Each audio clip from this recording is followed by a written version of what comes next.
Have you ever wondered why there are so many vintage Omega watch models compared to the few references produced yearly from today's modern Omegas?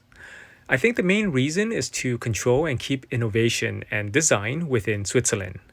With today's advanced technology, promoting and advertising a new product is uncomplicated. Unlike in the past, various Omega references and models were produced in different parts of the world. This is why collecting vintage Omega watches is so much merriment today.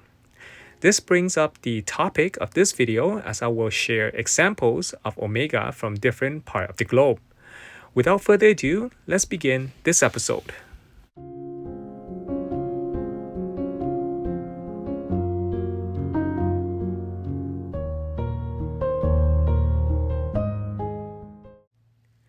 Hi everyone, and welcome to the Timeless History channel with me, Derek aka Sal, the Omega Enthusiast. As I am from Canada, let's begin with the Canadian market Omega watches. The watches shared are models sold only in that country during that period. These are not international models that were distributed globally. Currently, I have these two examples to share from the Canadian market. The first example is a mid-1960 Omega Railroad automatic watch. They were first introduced in 1963 with black leaf type hands under reference 165.001 and later replaced by this version with index type hands under reference 165.002. You'll notice that these dials have been misprinted because the T's are next to the Swiss made, which indicates the dial and hands should have luminescent, but they do not. Even though reference 165.002 was common throughout the 1960s, the version with the railroad dial was specially made for the Canadian market. The second example is a regular automatic watch from 1956. The American-designed Star Watch Case Company case is truly unique and made for the Canadian market. This watch was not available anywhere else in the world during the 1950s except in North America. It has a 10K gold-filled case with a steel back. The movement is a 19-jewel Omega caliber 491 automatic with a small second feature. After collecting vintage Omega watches for a long time, spotting a piece made specially for the US or Canadian market is quite simple.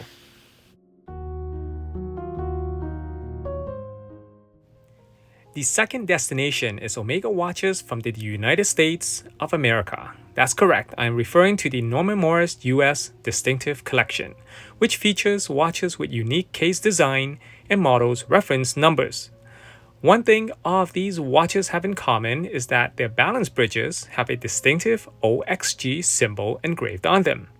I will present two examples in this video, but you can always go through the channel's playlist to view many other US references. This first piece, which I made a video about in the summer, is possibly the rarest Omega reference. It is the Omega Synchrobeat under reference 14306. Launched in 1952 but rapidly recalled due to lubrication issues. The Omega Synchrobeat has a unique ticking second, making it the pre-court era mechanical watch. It carries one of the most interesting manual wind movement on the Omega caliber 372. To learn more about this controversial and mysterious timepiece, click the link above to watch a video about it. In 1952, Omega introduced the Constellation model to the US market under the Globemaster name to prevent trademark issues. It was not until 1956 that Omega officially obtained the right to use the Globemaster name on its watches. Several different Globemaster references existed throughout the mid to late 1950s. Here is an example from 1958. An Omega Globemaster from the Norman Morris US collection, powered by an automatic caliber 501 Omega movement. While the Constellation line does not offer a manual wind models, the Globemaster does.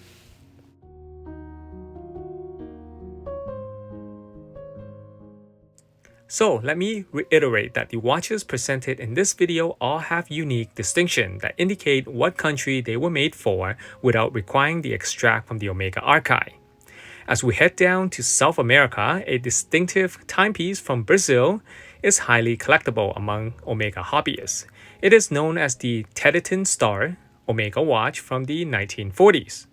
To learn more about the history behind the star and about the watch, click the link above. There are several case references with the Tedeton star. I've seen 4 different color tones for the star, but the red version is most commonly seen like the star on this piece. Regardless of how rare one star is to another, the overall condition or how well the watch has aged over the years is most important. This stunningly alluring example dates to 1940 under model reference CK2271. It's a simple piece powered by an Omega caliber 30T2 movement. But it wasn't easy to match a strap until I found this one, which I think is a perfect match.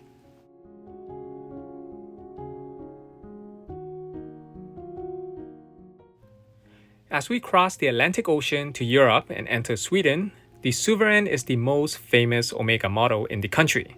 They exist in 2 case references, the 2400 with the small second feature, as you see here, and the uncommon 2425 with the center second feature, which I do not have in this video. They come in various dial variation, some of which are more common than others.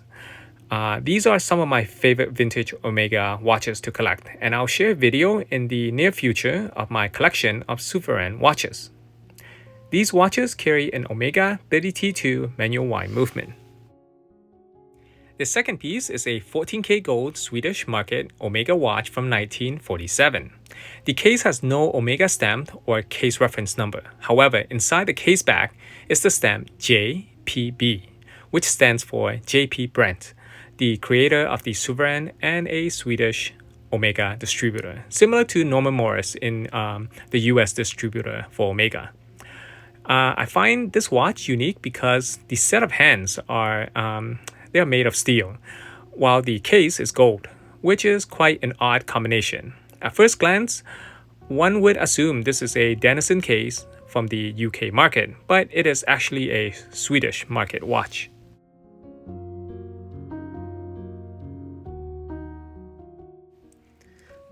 Talking about the United Kingdom, I think if you have been studying vintage watches long enough, you may have encountered a few watches with Dennison-made cases, where the case design was used for several watch brands.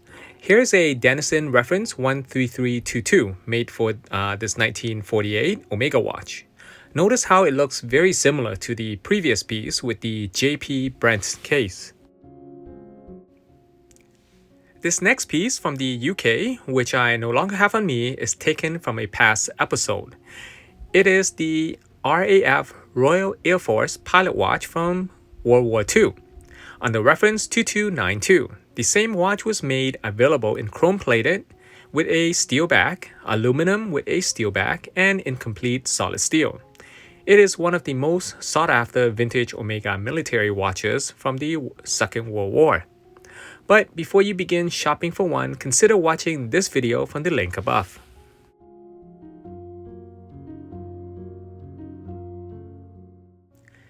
As we cross the English Channel into France, you'll find many vintage Omega watches with fab suite on the dials. Aside from the steel models, there is a group of uniquely made solid gold pieces designed just for the French market. You can only purchase these French Omega watches in France back in the day. I've made a video on these 3 examples, giving significant details and history lessons. If you're interested in learning, there will be a direct link to that episode in the description box below. Here's a piece from 1949 that retains its original leather box, strap, and buckle. It almost appears as if this watch was purchased and put away throughout these decades. The condition is immaculate, without a trace of scratch or aging.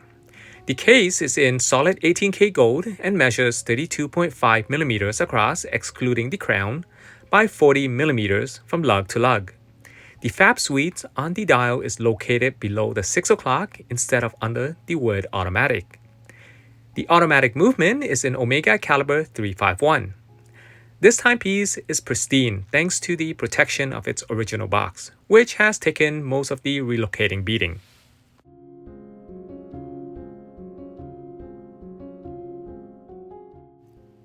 As we move southwest, passing Spain and into Portugal, the Portuguese Omega watches appear the same as their international counterparts, except for one thing that differentiates them.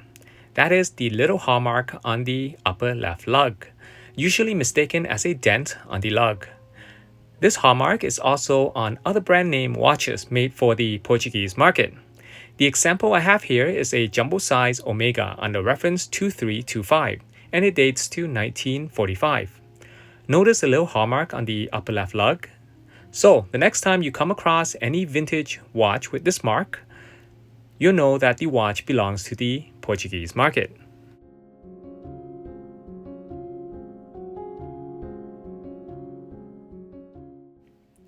Moving east to Italy, we have the obscure 1960s Omega Geneve Admiralty, a skin diver type watch similar to the Seamaster 120. Even though these are top quality watches powered by some of Omega's best automatic and manual wind movements, they are underrated and undervalued. I won't discuss these watches further as I recently created a video about them where you can locate the link to that episode in the description box below.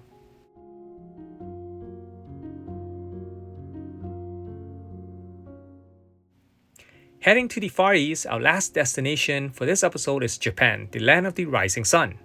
There are several references to the Japanese market for Constellation, including Constellation C reference 168.029, Constellation Calatrava 168.033, and Constellation Dogleg 168.0065. What they all have in common is the applied Omega name is above the 6 o'clock instead of below the 12 o'clock on the dial. Again, I've made videos on these Constellation watches and will leave links to those episodes in the description box below. There are other Omega watches made specially for a particular country. When I can obtain those watches, a new episode will be dedicated to them. I hope you guys enjoy the content of this channel and your support is highly valued. Please share this video with your watch buddies and your thoughts in the comment section below.